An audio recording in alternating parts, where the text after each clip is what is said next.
Alright, so today we're talking about an integrated ad strategy, and organic posting on social media is good, SEO is really good, but sometimes for clinics that are experiencing trouble trying to get out a new treatment option to the public, SEO and social media might not be the best because they obviously take a long time to ramp up, and sometimes the messaging is not as clear because you have to test different ads, find people with intent, things like that.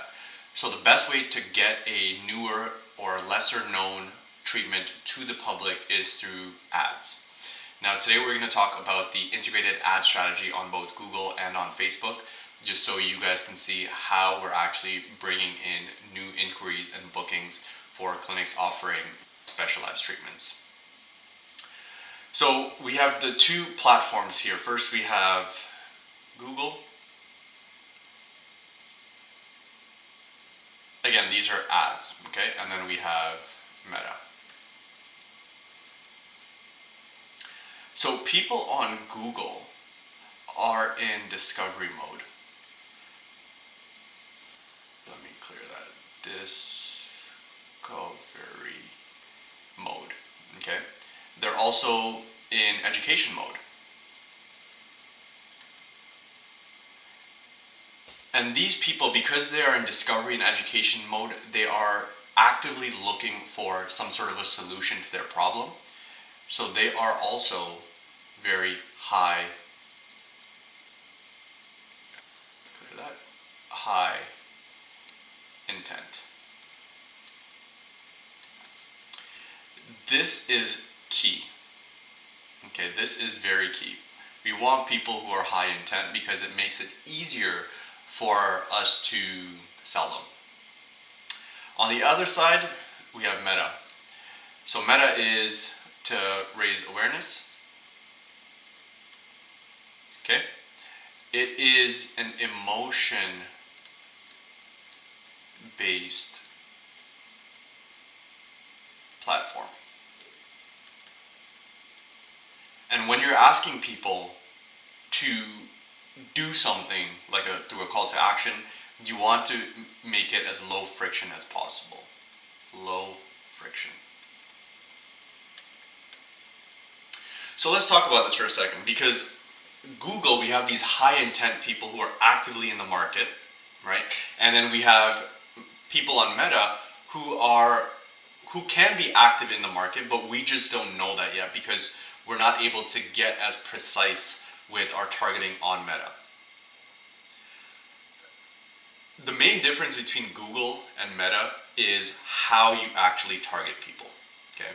On Google, it's based on search terms. So if someone is in the market and they're actively searching treatment for ADHD, right? They're actively searching out a solution or a product. On Meta, you don't really know who is searching for it, right?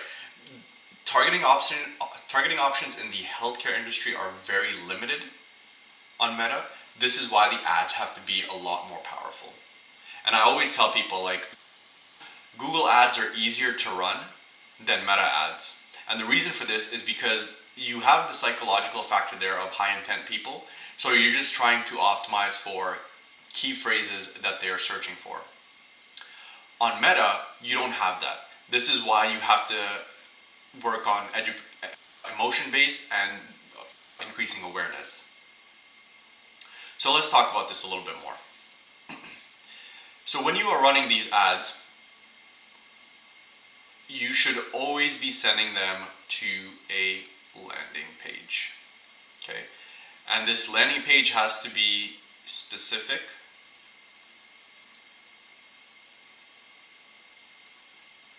to a product or service. You don't want to send them to a landing page where you are talking about neurofeedback, talking about TMS, you're talking about all these different things. Okay? Your landing page should speak specifically to either a problem you solve or a product or service that you're trying to promote. Now, in the healthcare industry, all we care about is talking about the treatment effectiveness.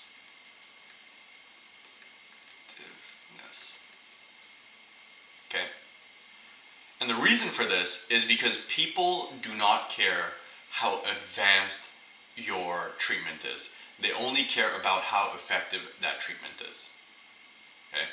Because healthcare is one of those things where when people need it, they need it. And if you are able to communicate the effectiveness of any treatment, you're more likely to get interest, get bookings, and have new patient starts. Okay. So let's break this down a little bit further. On Google, where we go here? So on Google, we're sending people to this landing page for specific keywords or key phrases that they're searching. Phrases. Okay. And on Meta, and this is where Meta is a little bit, as I said before, complex. Because on Meta, you have to understand the psychology. And most marketers miss out on this part. Okay? The psychology has to be a main factor when you are running any ads on Meta.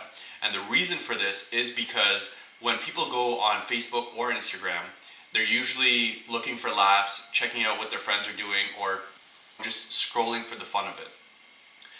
When we're asking people to click on an ad, go to a landing page, read the landing page, and then manually input their information, first of all, it's a higher quality lead when you set it up that way.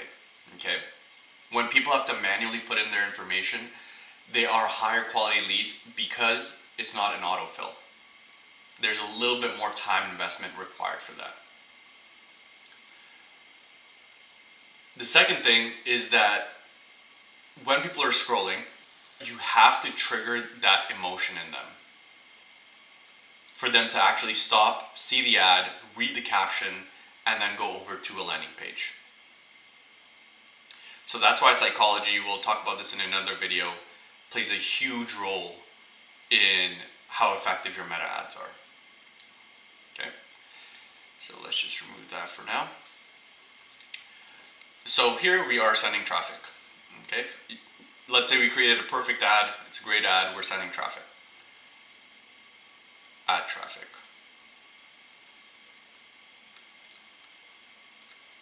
Okay.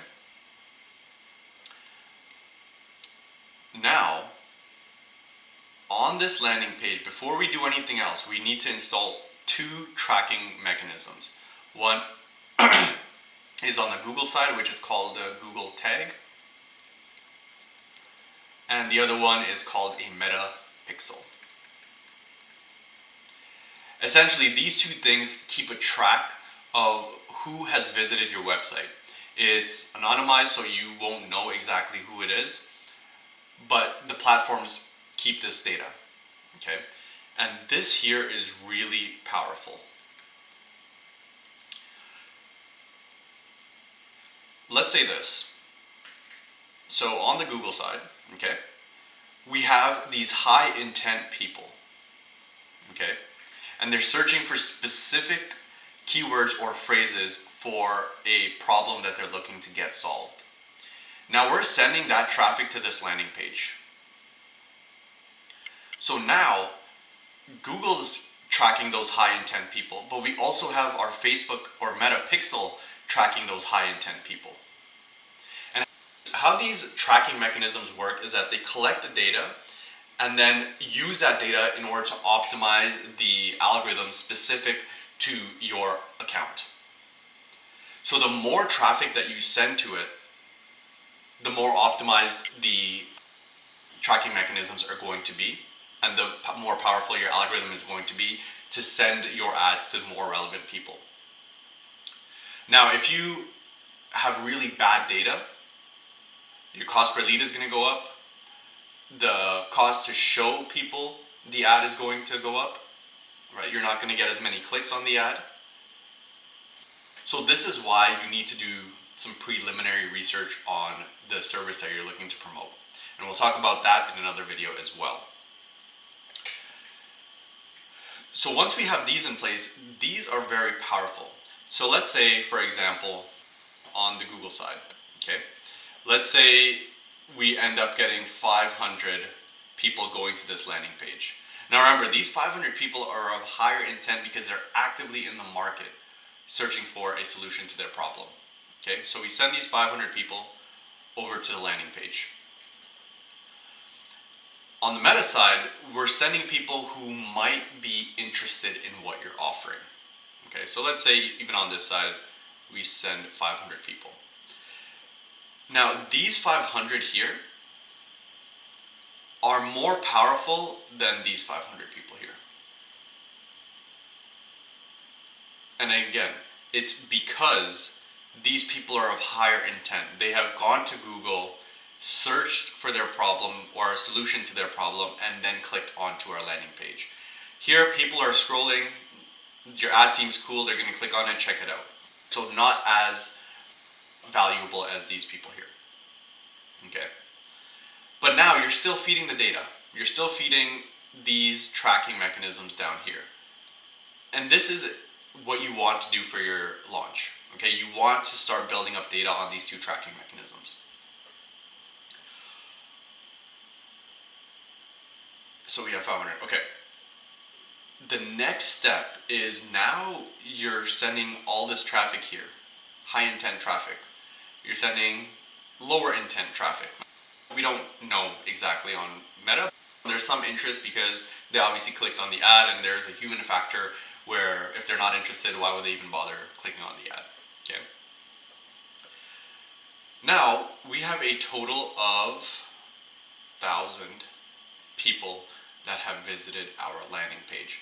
Now something powerful happens, because now this Meta pixel knows about these 1,000 people. So what we can do is we can keep on staying in front of them, and we're going to retarget those 1,000 people. Okay. We're going to show them different ads, different angles, testimonials, whatever, to stay in front of them.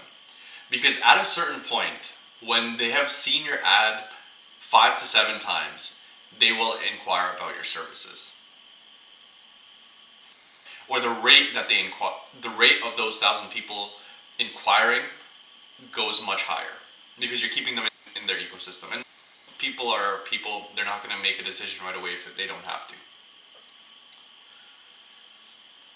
The other cool thing about these 1,000 people is Facebook or Meta allows you to create a look-alike audience.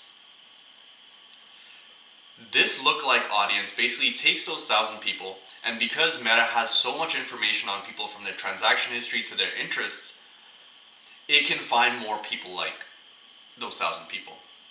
So I'll give you an example. Let's say I'm in the market looking for hair loss. I go to Google, I type in hair loss treatments near me. I check out this landing page, and now this Meta pixel is aware of this landing page that I visited it. Okay.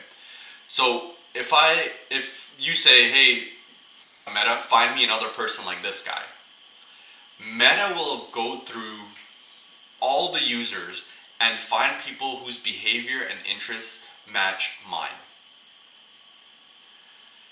So Meta will come up with, so you feed Meta these 1,000 people, Meta will do its thing in the back end and spit out a larger audience of people who look like these 1,000 people. Now, you don't even have to target these new people anymore, right? You don't have to worry about the interest targeting, all those kinds of things up here. Because now you have built up a targeted audience based on these high intent people, these somewhat interested people for that product or service. So then we launch another ad, and we can show them this initial ad too, right? But we have another ad for the look-alike audience. This part here helps decrease your cost per click, decrease your cost per lead, and even cost per booking, and your overall cost per acquisition. So this Google, you can keep running, right? But on this side is where the scalability allows us to really bring in that ROI. This one, we have high intent people going to it. We're going to keep feeding this meta pixel with these high intent people. That pixel is going to get more and more. So this 1,000 is going to turn to 1,500, right? And if you've set up the meta backend correctly, that's going to feed into the lookalike audiences. And this larger audience is going to get stronger and stronger. In turn, this targeting here is going to work a lot better. And then on the flip side, let me just delete this. Everyone who visits from this lookalike audience that goes to the landing page, you're again retargeting them as well. So you see how this whole integrated ad system works? You're bringing in high intent people, you're mixing that up with some interested people, you're feeding the tracking mechanisms, specifically the Facebook pixel or the meta pixel. You're collecting data, you're telling Facebook, hey Facebook, find me more people like this. You get a larger, more targeted audience. And the more higher quality people you feed into this landing page that come in from Google, the stronger your larger audience is going to get. You're going to get more targeted traffic to the landing page. And then you can retarget all the visitors on your landing page. And this retargeting here, this group that you have, that is going to be a super powerful targeting group.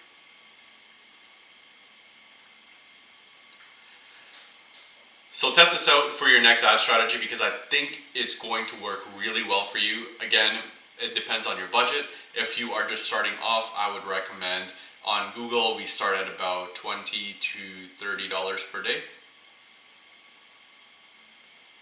And on Meta, you can start at $10 per day.